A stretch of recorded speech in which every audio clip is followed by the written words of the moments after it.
we all have attitudes and beliefs that inform how we deal with money and finances. Dr. Bruce Lipton, who's a cellular biologist, says we develop our subconscious beliefs between conception and age 7, including our money beliefs. So you have formed beliefs about how you think money works and the world works from when you were a really little kid, and they're operating in the background. It's like chatter back here that most of us aren't even aware of. And we've been taught that, oh, if you just know how to budget and if you know how to allocate your portfolio, you'll all be fine, which is ridiculous because if we think about the fact that how many people are in debt in the world, and if all it took was spending less and earning more or being a savvy investor, then that wouldn't happen with anybody. We know that's not true. And this is where scarcity lives too, in these tapes that play over and over. So maybe, and it may have been things you heard growing up or saw. So I'll just give you a quick example. In my family, we were in a position where my dad was off at work and my mom stayed home with me and my brothers. My brothers are significantly older than me. So I remember being a little girl at home with my mom, seeing daddy go off to work. So he could, as my mom would say, I'd say, Dad, why are you going off to work? And I would say, to buy Ellen toys. So like to do stuff for me, that was my dad's job. But then also, so fast forward, I'm in my late 20s, I start my own business. And I start to explore my own money beliefs. And I realized I was operating with this tape playing in the background that it was my husband's job to make money because that was my dad's job. And further, I might not even be able to do it. Now, here's the thing about beliefs. Just because we believe them doesn't mean they're true. At that point, I had lots of letters after my name. I had an MBA, a CPA, after my name. It didn't make any logical sense. And I think back, if I hadn't unpacked that and said, oh, that's a stupid belief, like that doesn't serve me, I don't know if I would have been as successful in my career because it might have just been like, that's Stephen's job. And I probably can't even do it. So we all are operating under these money is hard, it's scary, or maybe you had really good beliefs like always save for tomorrow. It's just knowing that these are operating there and we don't even realize that they're running the show.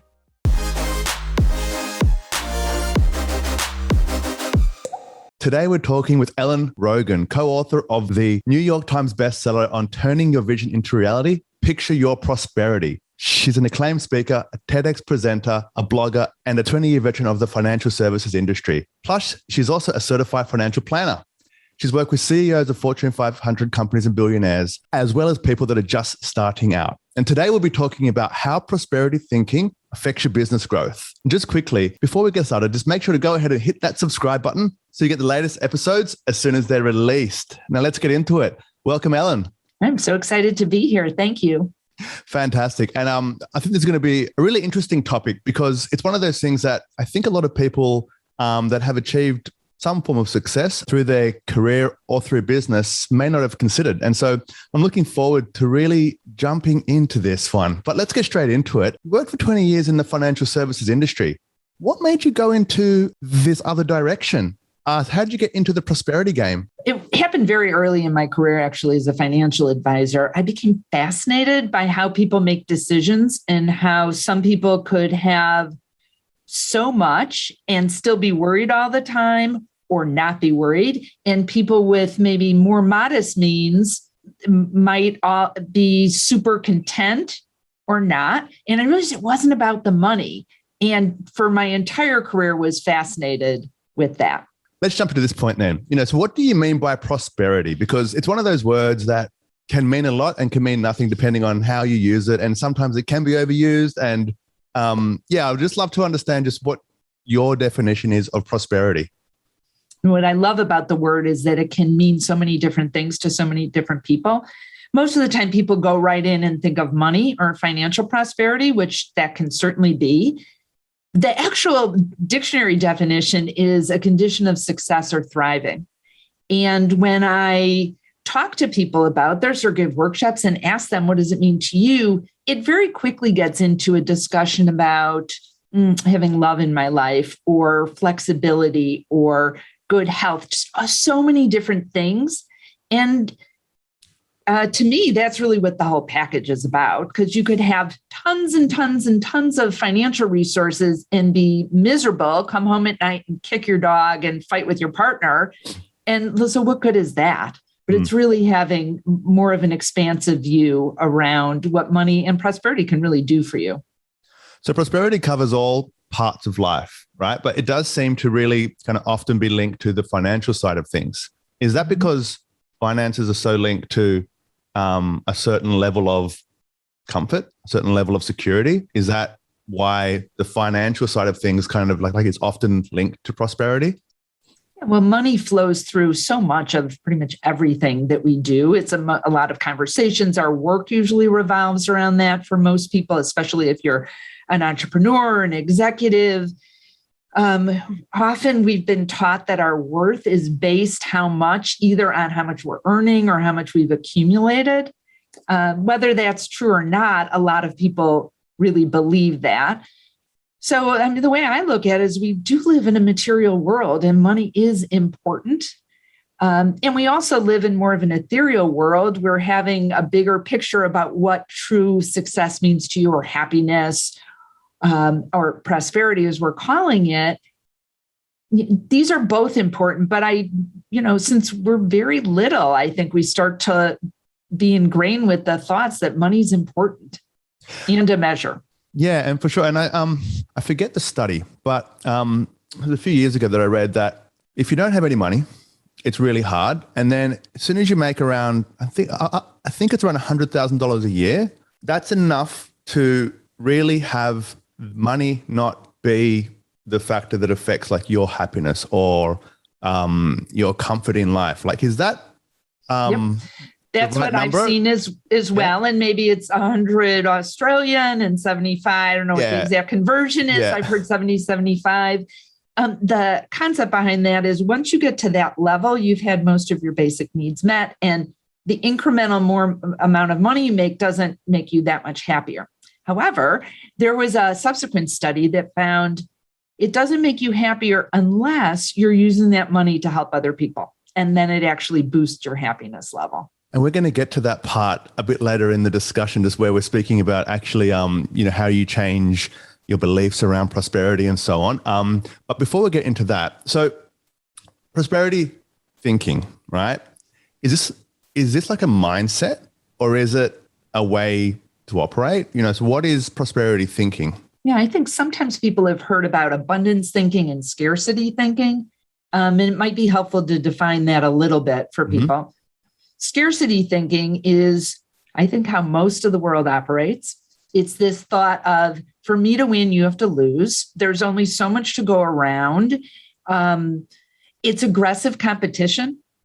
And people may be able to relate to this on a personal level. Like if something good has happened to someone you know in your life, sometimes there's that little bit of envy or jealousy or judgment on it that can happen, like, oh, well, they didn't really try that hard. Or if it's, say someone buys some big fancy car, they're so materialistic. It's this little judgy thing that we can have happen versus being so excited for them that they got this awesome job or this beautiful car or house or whatever it is. The other extreme of that, this abundance thinking, is that there's more than enough to go around. It's about collaboration. It's about giving a standing ovation when something really good happens to someone that you know. And I believe that a lot of the world's problems come from this scarcity thinking. Like, why can't we all do well? But it's this, no, I have to do better, that viewpoint. And what I found over the years is there's almost something magical that happens when you can move to this more abundance mindset. All of a sudden, things start to flow more easily for you.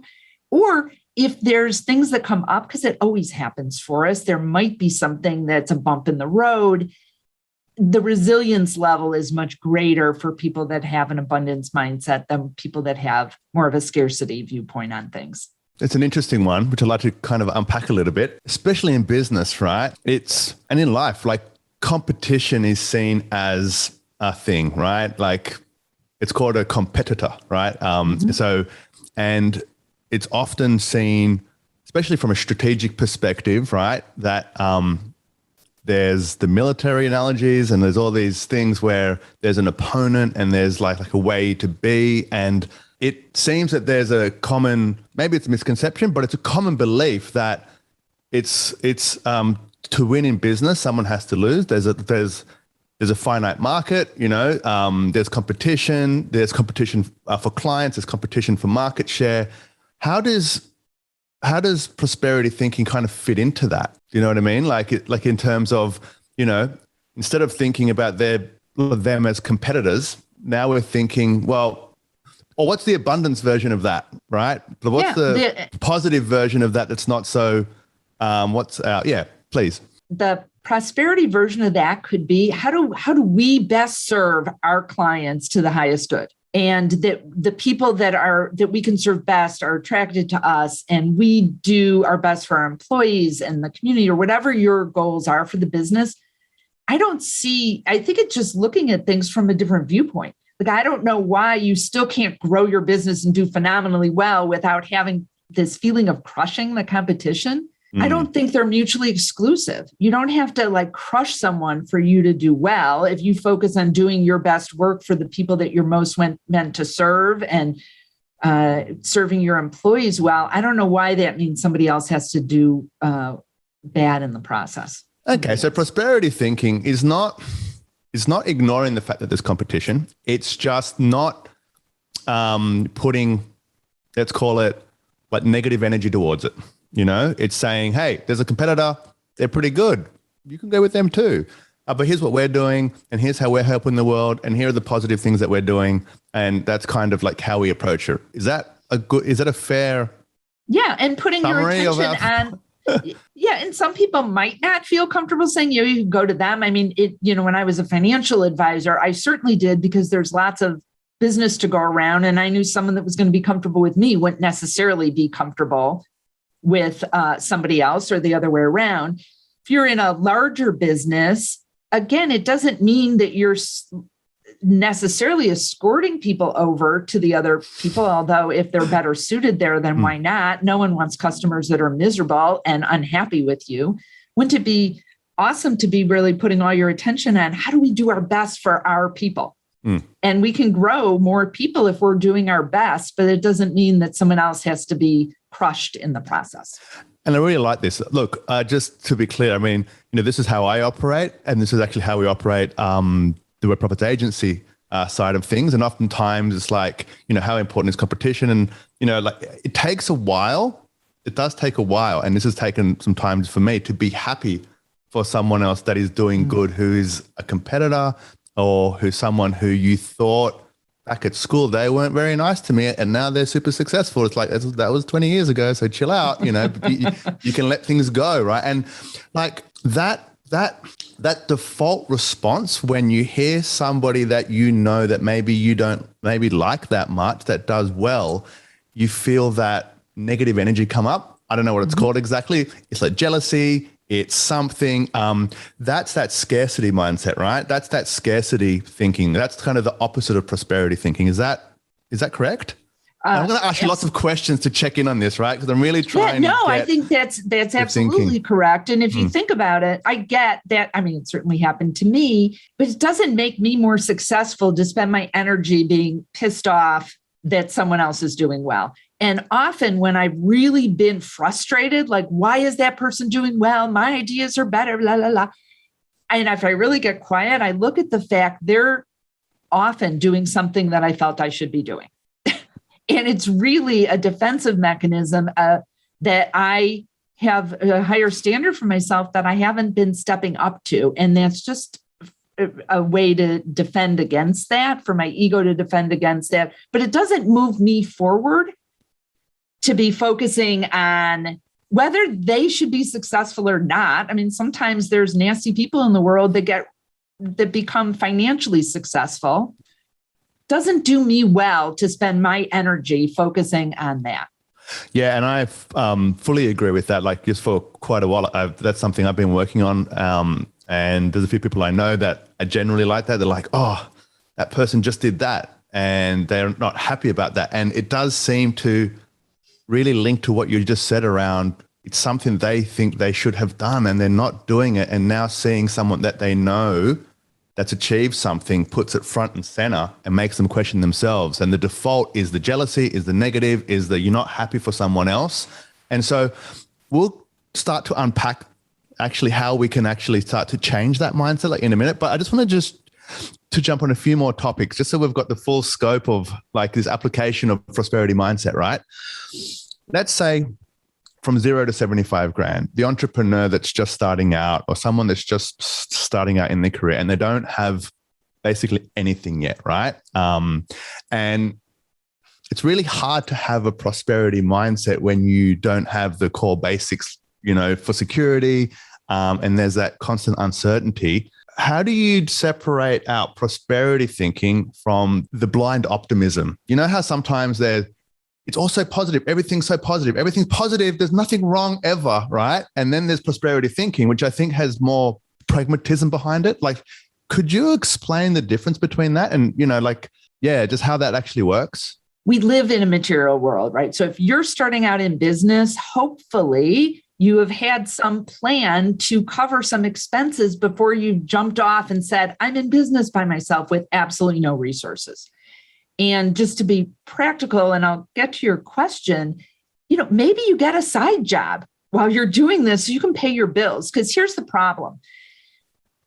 When your back is up against the wall and you are freaked out about money, you cannot make good decisions. There was a book called Scarcity, and the researchers found that when that happened, when people were really in a dire financial situation, their IQ actually dropped.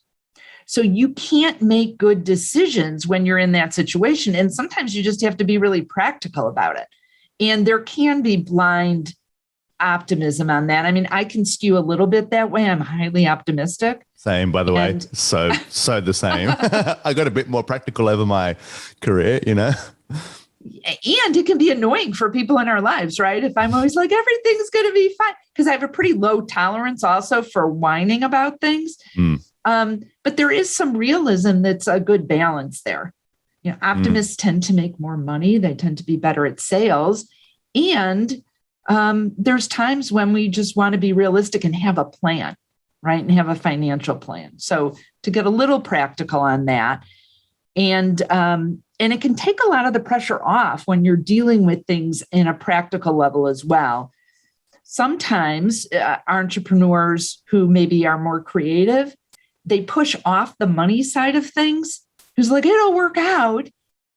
Make sure you have a really good accountant or people on your team that can really look at the numbers. It was shocking to me when I started to talk to people. They'd be like, well, I don't really know what the numbers are in my business. Like, how could you not know? Because it was so easy for me. That was my background, even though I love the creative side of things.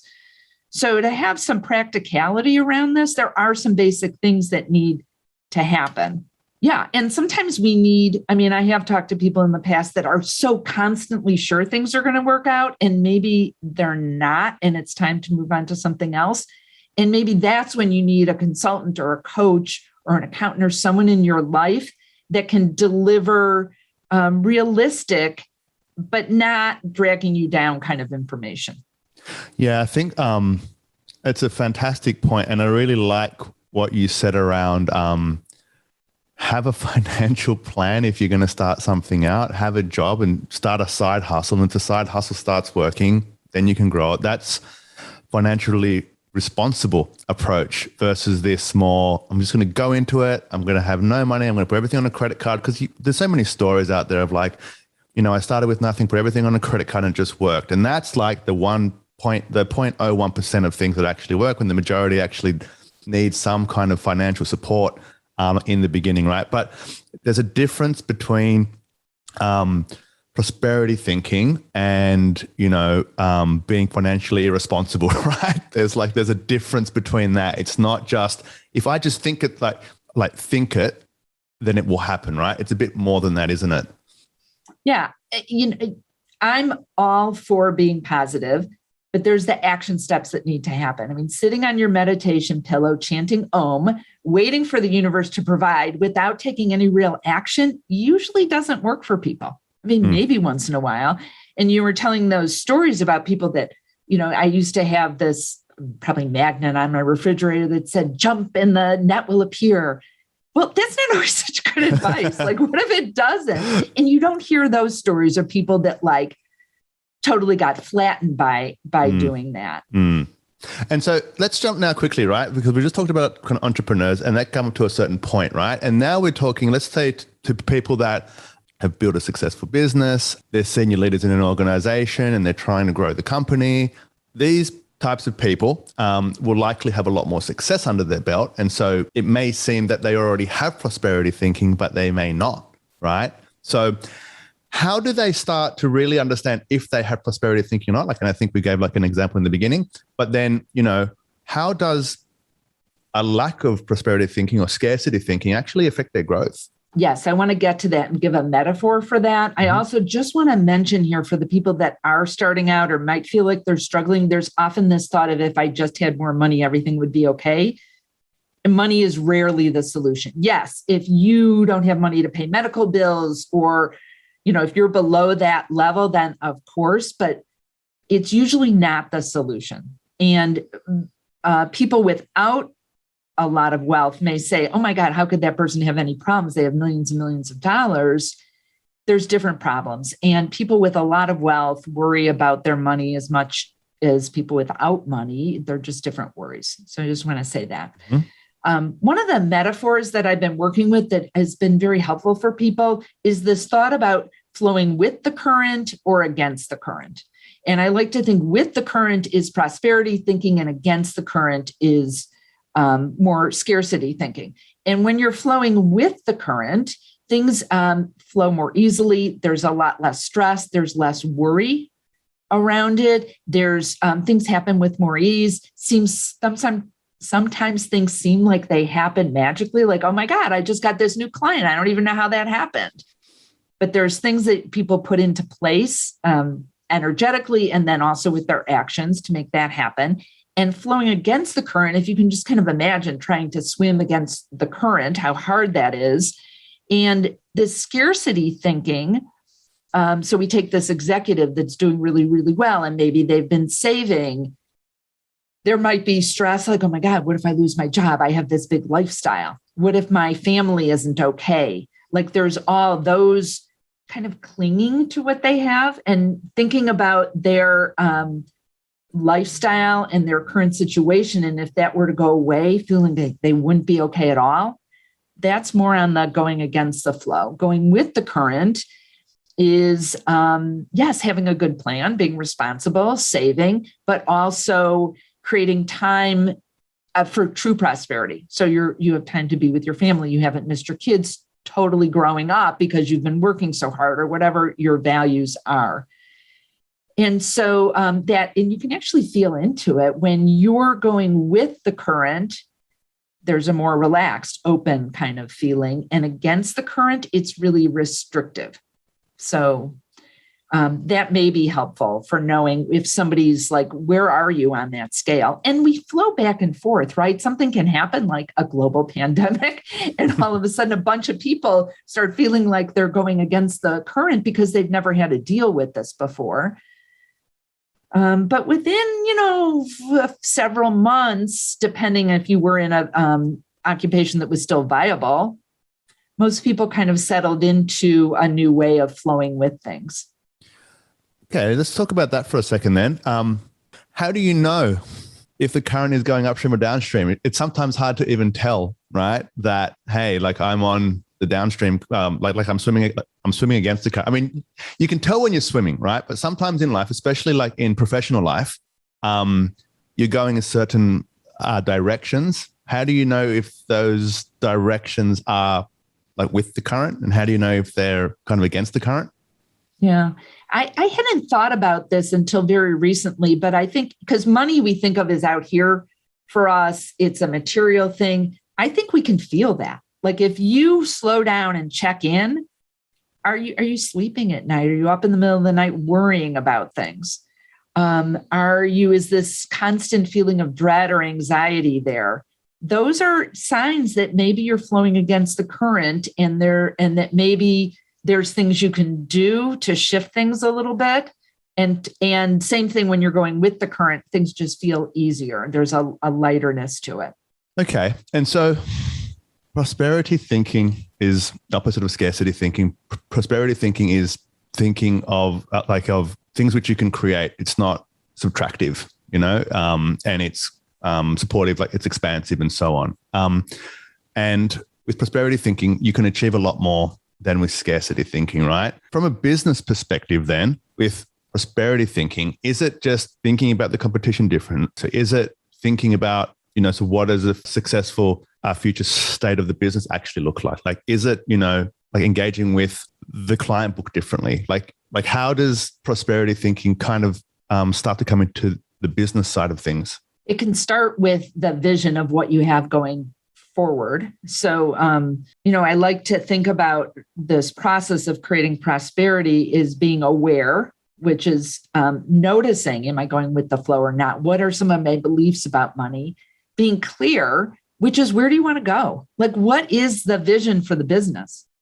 And that can be an amazing driver to help you know where you want to go. And I know that sounds, for larger businesses, they have strategic plans. If you're a smaller entrepreneur, you might just be kind of going along and without a real clear vision, like what is it do you want to create for yourself, but also for others? Because what I've seen over and over is when you have a goal that serves other people besides yourself, it happens much more easily and more quickly. And there's more kind of oomph and drive behind it when you're not just serving your own needs. Not that you don't want that, but why they're not mutually exclusive. You can do well and your clients and your family and the community or whatever you value. So those are the first two parts, being aware, being clear, taking care. So this is where we were talking about, you got to know the numbers and if you're not the numbers person, have people in there, have a personal financial plan and a business plan for yourself. And then care, which we can talk about, which is about how do you draw more in by sharing with others? Yeah, that's fantastic. Let's jump to now start to financial belief management, right? Because this is something which you talk about, right? Can you just explain just what that means? What is financial belief management? We all have attitudes and beliefs that inform how we deal with money and finances. Dr. Bruce Lipton, who's a cellular biologist, says we develop our subconscious beliefs between conception and age 7, including our money beliefs. So you have formed beliefs about how you think money works and the world works from when you were a really little kid, and they're operating in the background. It's like chatter back here that most of us aren't even aware of. And we've been taught that, if you just know how to budget and if you know how to allocate your portfolio, you'll all be fine, which is ridiculous because if we think about the fact that how many people are in debt in the world, and if all it took was spending less and earning more or being a savvy investor, then that wouldn't happen with anybody. We know that's not true. And this is where scarcity lives too, in these tapes that play over and over.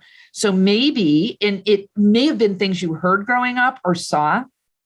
So I'll just give you a quick example. In my family, we were in a position where my dad was off at work and my mom stayed home with me and my brothers. My brothers are significantly older than me. So I remember being a little girl at home with my mom, seeing daddy go off to work. So he could, as my mom would say, I'd say, Dad, why are you going off to work? And I would say, to buy Ellen toys. So like to do stuff for me, that was my dad's job. But then also, so fast forward, I'm in my late 20s, I start my own business. And I start to explore my own money beliefs. And I realized I was operating with this tape playing in the background, that it was my husband's job to make money because that was my dad's job. And further, I might not even be able to do it. Now, here's the thing about beliefs. Just because we believe them doesn't mean they're true. At that point, I had lots of letters after my name. I had an MBA, a CPA, after my name. It didn't make any logical sense. And I think back, if I hadn't unpacked that and said, that's a stupid belief, like that doesn't serve me, I don't know if I would have been as successful in my career, because it might have just been like, that's Stephen's job. And I probably can't even do it. So We all are operating under these money is hard, it's scary, or maybe you had really good beliefs like always save for tomorrow. It's just knowing that these are operating there and we don't even realize that they're running the show. And how do you start to be aware of them as a step one, right? So before you can even start thinking about them, there needs to be some awareness, right? So like, are there ways to catch yourself? Like, oh, I just said something that seems like a belief, or, like how would you start to be aware of the beliefs which you have? A couple of ways. Well, first of all, 100% being aware. I'm have studied mindfulness and emotional intelligence. And one of the best things about that is it takes us from autopilot to aware. The more you can do that to start to hear what you're saying to yourself. I also think it's an excellent exercise to go through and think about what was money like growing up for you? Was it talked about? Was it not? Did your parents fight about it? Did you think you had a lot and didn't, or think you didn't have anything and had tons of money? Was it used to control? And just notice that and not be angry about it, but just know that that's affecting you now. And start to be aware of things you say. Oh my God, what if we go into another 2008? Like, and everything implodes and you go down this death spiral of worry that we can catch ourselves in. And to know that they're just thoughts. That's what's so hard, is to not believe everything that we say to ourselves, because it's so easy to get carried away. But 50 to 70,000 thoughts a day, most of them aren't positive, and there's no way they're all true. So is it the thoughts, or is it the words, or is it the words that have some energy behind them? Like, when you start thinking something and you feel it, right? And there's all these thoughts where you don't feel them, but they're there. But like, is it both, or like, is it the ones that are a bit more charged, with emotion? I think that's a great way to be aware of them.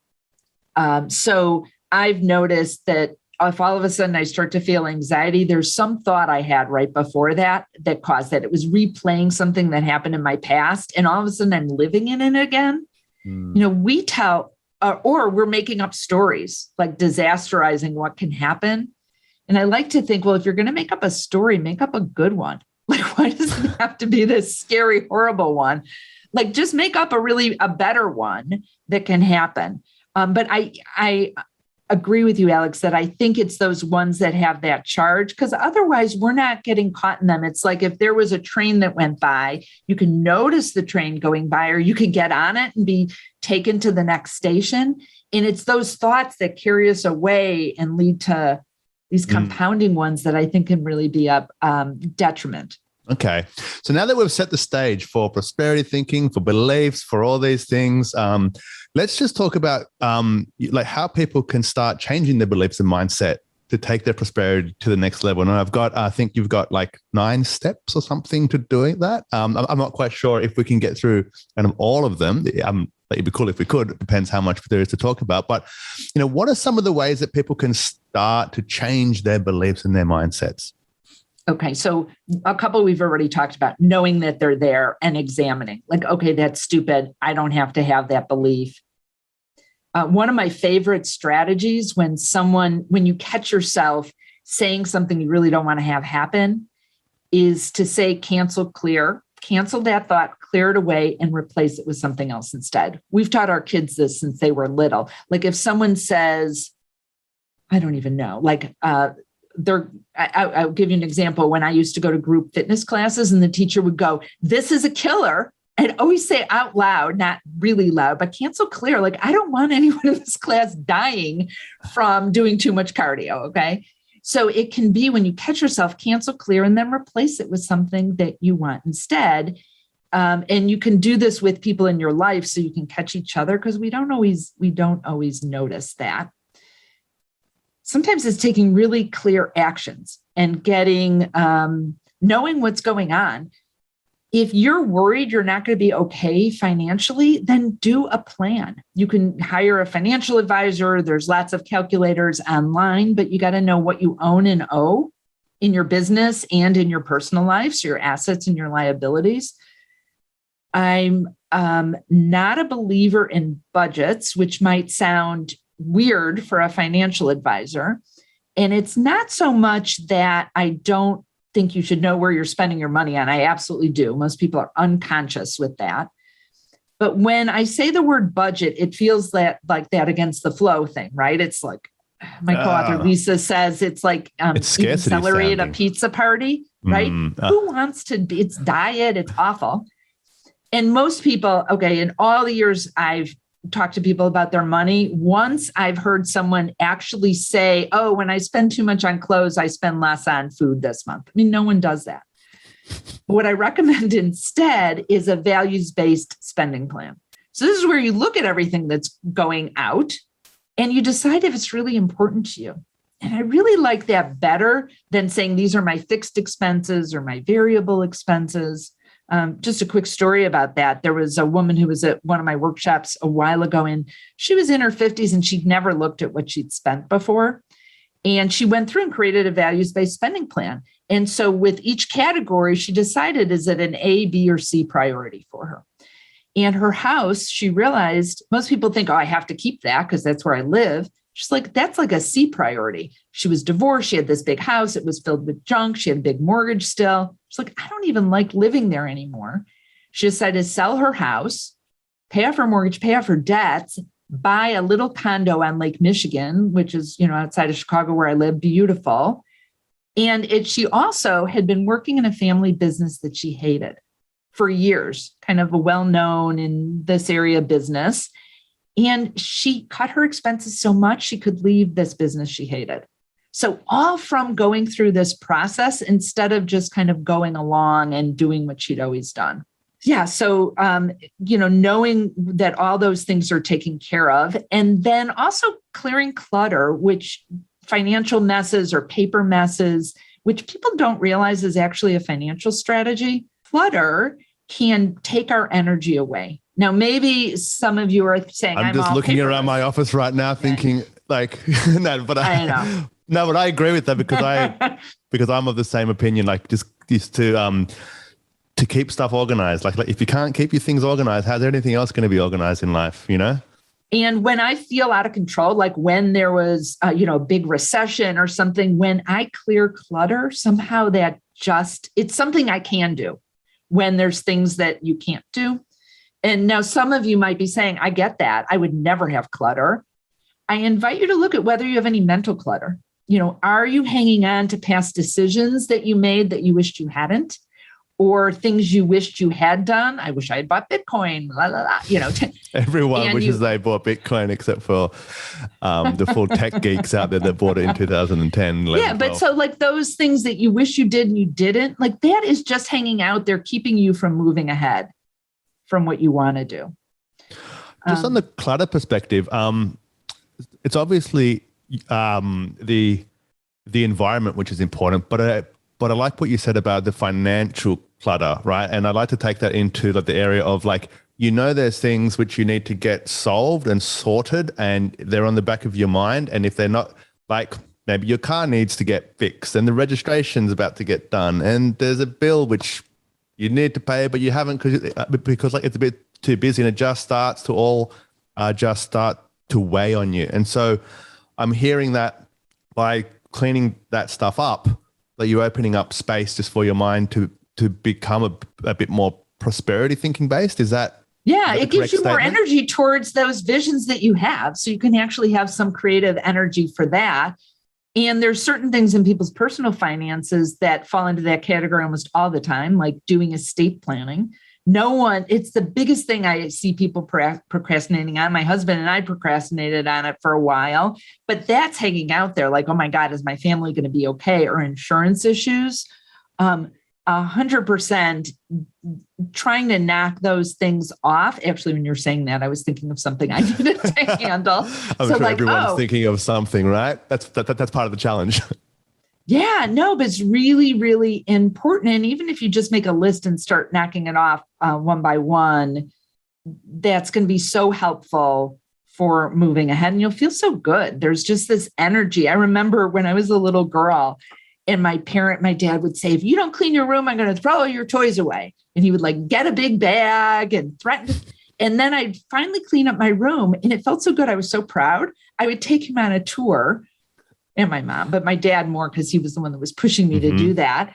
And it felt so good to get stuff cleaned up. It just does for us. And so it sounds like these first two parts is really about really kind of clearing the slate and, just being financially prepared, I guess, and just to get those parts sorted, because it sounds like if you don't have those two things sorted, it's really hard to start to be creative because the mind's so full, right? Or there's stresses there, right? And to your point, like at the beginning when we're talking about entrepreneurs, if you just jump into a business and there's no money and there's no potential, there's no clear plan of kind of how you make money, it's really hard to think well. And so starting with that will just create the foundation to start to think well. Is that a fair way of thinking about it?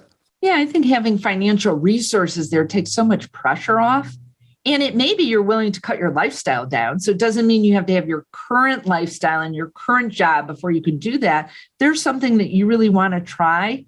Maybe then that's where you're downsizing and you're looking at your values-based spending plan and saying, okay, I'm going to live a lot more leanly so that I can do this thing that's really going to make a difference, but that I'm passionate about or really excited about doing.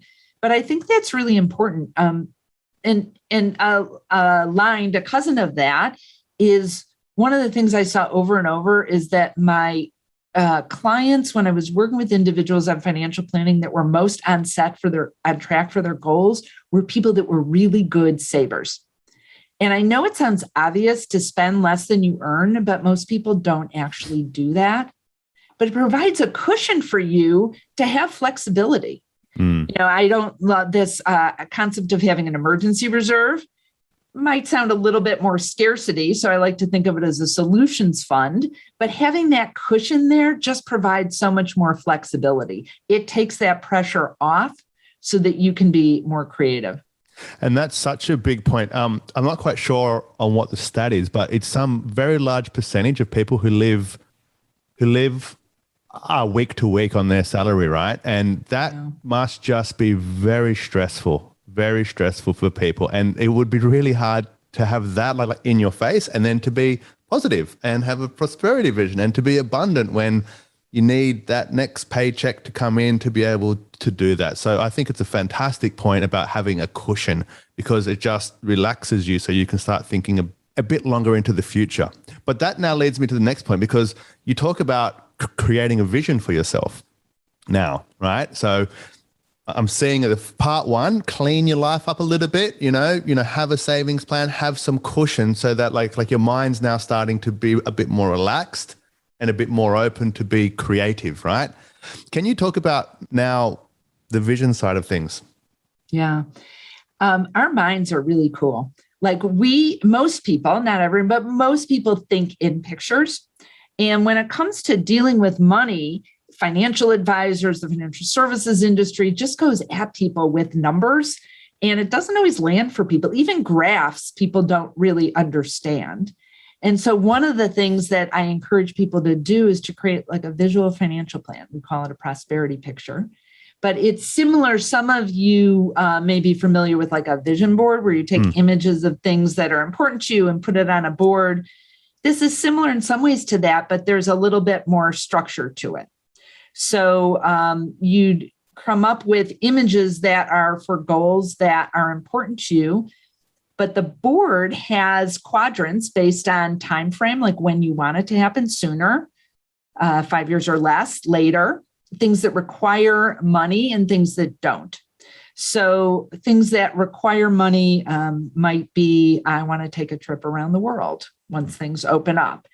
And so it might be an image of an airplane on there. And maybe that's something you want to do later. Like on my board for a long time was when I had my practice and a little bit less flexible schedule, it was to take a year off and travel the world. And that was on my upper right-hand quadrant where later require money. And since I've moved away from that business, and now I'm doing speaking and consulting and other things, more flexibility. I've actually moved it to sooner and down a little bit because I'm like, oh, maybe someone will pay me to fly all over the world. And I was just thinking that. And it changed. Yeah.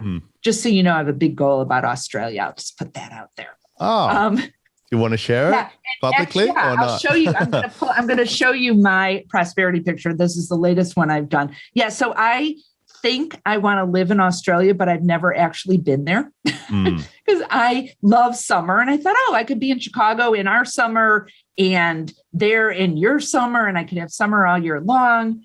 So this is part of my prosperity picture. Okay. And you'll see Australia and New Zealand up here because that's part of the goal to get there. And so because it's up the top left, that means sooner, but it costs money. If it was on the bottom left, it would be sooner. Some of it is I also didn't have room down here because I'm writing another book and there's some other goals here.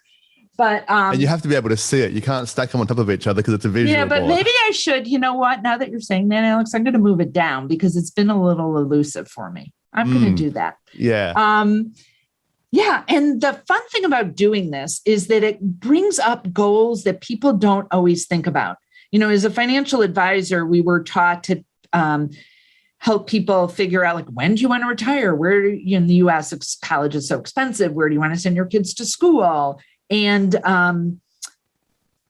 it doesn't go after these parts of our brain that really are a little bit more creative and maybe are more about your desires. So when I did prosperity picture with my husband for the first time, we have some images that are in our book, and he pulled out the sailboat image. And I said, oh, tell me about that. And he said, oh, that's when we take a trip. That's where I want to go on a trip with friends in a sailboat for 2 weeks.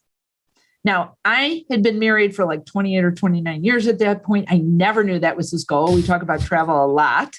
Is secretly thinking, I hope he means his friends, because I do not want to go sailboat for 2 weeks. I get seasick. And then my co-author, Lisa, did this with her husband, and there's a picture of food. And he said, oh, that's when we have friends over at our apartment in LA. Now, Lisa and her husband live in Chicago. She's like, what are you talking about? He goes, oh, I would love to have an apartment in LA. He's a musician. And Lisa, when things were open, was traveling like 80% of the time. They ended up, because of that discussion, downsizing their home in Chicago so that they, when she travels, could potentially rent an Airbnb for a couple months in LA. And it brought up a goal they had never even talked about before. So I just think this process is so great. And it's not just like if I put Australia and New Zealand on my board and never do anything about it, that's that wishing, that like no action, but abundance thinking. I don't think it's going to happen. But what happens with this, just a little of like our mental process, I mean, it's well established that mental rehearsal is a powerful tool. Athletes know this, right? Olympic athletes will do the mental visualization before all their competitions, picturing exactly how they want things to go. If something happens, how they'll deal with it, all the way through to probably a gold medal around their neck. But it happens for other goals as well. Like any goal that you have a big meeting up, you can mentally rehearse how you want it to go. And part of the reason this works is we have something in our brain called the reticular activating system. And it's about the size of your pinky, and it's at the base of your skull, and it helps filter information. It helps you know what's important to pay attention to. So that's why if you're at in a large group and someone says, Alex, you turn because that's your name and you've been told it was important. Any moms out there know that if you're at the mall and some kid says mom, even if your child's hundreds of miles away, you're turning around because you've been told that was important.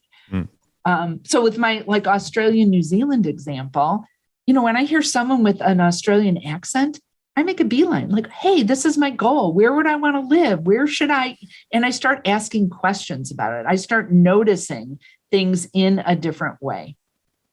It's like the car thing, right? It's like just when you're going to buy a car and all of a sudden those cars are everywhere now. It's like what happened that now those cars are everywhere. Those cars just haven't just magically appeared. They're always there. But now because you're focusing on that, now things are appearing to you. And I don't want to go down the path of the unconscious mind because that can go really, really deep, but the unconscious mind's powerful. And that's what's happening right now because like you're focusing on something. Now things are coming basically into your reality to help you go towards it. And I think this is what that prosperity vision board does.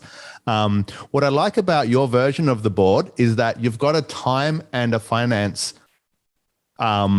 axis, right? And so normally it's just like kind of the mishmash of everything in no particular order, like in no particular time, in no particular cost. But I do like how you've got this axis because now all of a sudden you've got a path for your future. And I really like that little adjustment, which is not so little, right? Because now all of a sudden you're saying, well, what can I achieve sooner? And what can I achieve later? And is that the right order? And can I change it later? And so on. And it can be part of their top of your board is your visual financial plan. Okay, how do I start planning for this if it's really important? And what is interesting is in workshops, people realize like I have so much in my lower left-hand quadrant doesn't cost anything. I thought everything I needed was dependent on money.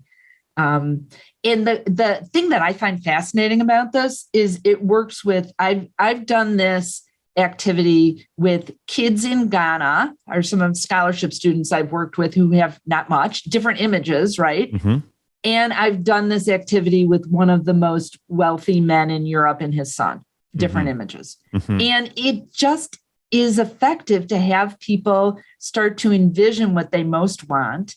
And then if you put it somewhere where you can see it and spend some time with it and focus on these goals and how will you feel if you accomplish them, things start to happen. And it's not just kind of that magic again, but you start to listen differently and look for opportunities and take action in ways that maybe you wouldn't have if these goals weren't in front of you.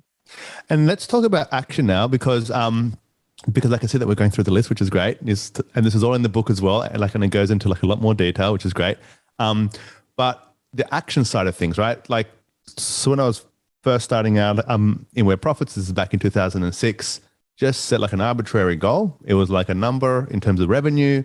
I shared it with my co-founder. We both focused on it. And I visualized the logging into the internet banking and seeing that number in there, right? And it was for about 6 months, had no idea how to get there, but had it there and was focusing on it and was doing a lot of action.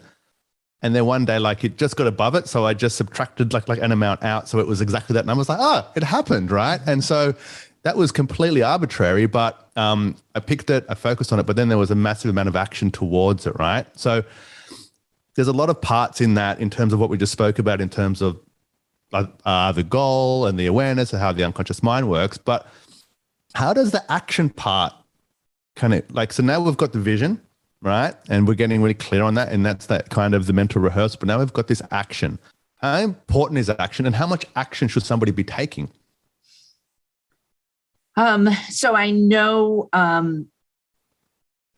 that you had Janet Atwood on your show before. And one of the things she says that I love is intention. Like, what is it you want? Attention, and then no tension. So that action feels to me like the attention and the no tension. Like there's a certain amount of action you want to take that you are moving toward your goals, right? If you and your co-founder just pictured this account and never went out and sold or did what hired people or whatever else you had to do to build your business, it would not have happened, I suspect. And I also suspect, I want to ask you more about this, like what else were you picturing?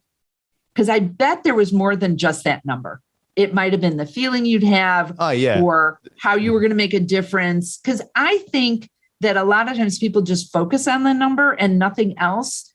And maybe it for me, when I had my practice in the financial services industry for advisors, has people focused on this a lot, like number of assets under management or your revenues. If I had nothing else behind that, I never hit those goals. And it was elusive. It didn't feel right. What felt better was when I was figuring out how I was really serving people and how my purpose was behind it. Then I blew past those number goals. Well, let me answer that question then. So yes, please. There were a lot of other feelings. I mean, like I'd done quite a lot of stuff before that in terms of NLP and hypnosis and Anthony Robbins stuff and just whatever else. And so I understood it's also about, it's the vision, right? It's to step into the vision, to see what you see, to feel what you feel, to hear the environment to really create a clear picture. And it was, the feeling that, there was something that was positive and they were creating it and there's all this stuff. And just in that moment, I was in a car, I was going past a certain point and I was just having a look at the bank account. I shouldn't really be checking my phone in the car, I know, but I was looking at the bank account at a specific set of lights and I had a certain feeling, and that's just the vision I always had. And then it happened and I was like, oh, I'm at these lights. So quickly, let me just check the bank account now. You know what I mean? And it was just an interesting way to just step into, well, first of all, to create a goal and then to visualize it and then to think about it and then, to do everything positive towards it, So yeah, anyway, that's my answer. Yeah, I love that because I knew there was more. It's not just the number. It really is that feeling is kind of like a part of the secret sauce to it. And so this action, sometimes there's action that feels like you're doing the right steps. They feel great. And then there's sometimes action that's kind of grasping at things. So to give an example where you could be in scarcity, but taking action is if someone is checking the value of their stock accounts on a regular basis, like multiple times a day. Now, if you're doing day trading, I guess maybe there's some reason to do that. But for everybody else, there is absolutely no reason to check it that often. And that's like a grasping. Maybe you think, oh, I'm being careful because I'm checking. But they found actually that people that do that too often or actually listen to too much financial news do worse because they feel like they have to do something all the time. So there is this balance, and that's where you might feel into it too. If there's a huge amount of stress behind it and you're not getting the results, it's often helpful to just take a break from that. And I don't know if that's where you were going with the right amount of action, but some of that is just experience. If you're just starting in business, you might not have figured that out, or it might require a whole lot more action than it might 5 years down the road. Yeah, sure. I think I guess what I was just going into was more how do you know if you're doing enough, and how do you know if it's the right action, and how do you know, if you're going in the right path or not? And oftentimes, especially when you're first starting up, but even later on, if you're going into new things, you don't know, there's going to be mistakes, how do you sustain that kind of that abundant mindset, where it's going to be okay, but even though I'm failing so much, you know what I mean? It's just trying to know, how does someone know if it's the right path or not? And how do they tell if they're on a scarcity path or not, just when it's an unknown path, if that makes sense? I'm a believer in getting support, getting a good coach, getting in a program to have somebody support you in that, because it's not always easy to know. And someone who's been through that path before is probably going to help you to guide you through that. That's I've always I've either had an individual coach or I've been in group mentoring coaching programs to learn. I like learning from people that have made the mistakes ahead of me. Same. I don't want to do it all on my own. I'd rather pay I'm not a DIY person. Same. So that may be helpful for people. They also do a check-in. I think that's just a fantastic point. I think, that having somebody there that can really help to say to you, yeah, you're on the right path, or, hey, have you considered this? Or, hey, maybe you're not doing the right thing, or, hey, be careful what you're saying about yourself. There's all these things that you don't even know in the beginning. So I do think having a coach or having a support group or having some people that are on the same path as you will be very valuable. One more point, because I'm conscious of time. You talk about to give back, and we started at this point, right? It comes a point, I think you said 75 grand, depends on the exchange rate. That's about 100 grand in Australia, where it's not about the money anymore. There's enough security there, but there's a correlation to giving and how you feel. So can you talk about that in terms of how this affects your whole experience of life? Yeah. And I would maybe make one tweak to what you said. I usually don't talk about giving back. I talk about giving forward, because I think there's this tendency that to think, oh, when I get to this point, then I'll give. And I'm talking about financial giving here. We can talk about doing kind acts, which is hugely important as well. But just visually, if you're hanging on so tightly to what you have, that energy of scarcity, I'm not going to be okay. I remember in the several recessions that I was dealing with people on their personal finances. I remember I had one woman I was talking to who wasn't uber wealthy, but she had 2 homes and she was freaking out. I'm like, I didn't say these words, but like, honey, you are so far from not okay. Like you got 2 houses, and, but in that moment, I didn't say that because she was feeling freaked out. Right. But so when you're hanging on so tightly to what you have, you can't possibly receive. Now, there's people that are out there that don't feel good about receiving either. They're always giving. There's something that doesn't feel right from their beliefs or whatever about having money, or there's guilt or embarrassment. That doesn't work either. They're both important. And what I've seen over and over is when people are generous, more flows back to them. And there's actually studies on this. More generous people have higher incomes. Countries that are more generous have higher GDPs. And there's something called subjective wealth, which is this way that our brain works, that when you donate, like if you were to donate $500 to charity, somehow you equate that in your brain and say, oh, I must be wealthy to be able to do that. And it feels as good as getting a $10,000 raise.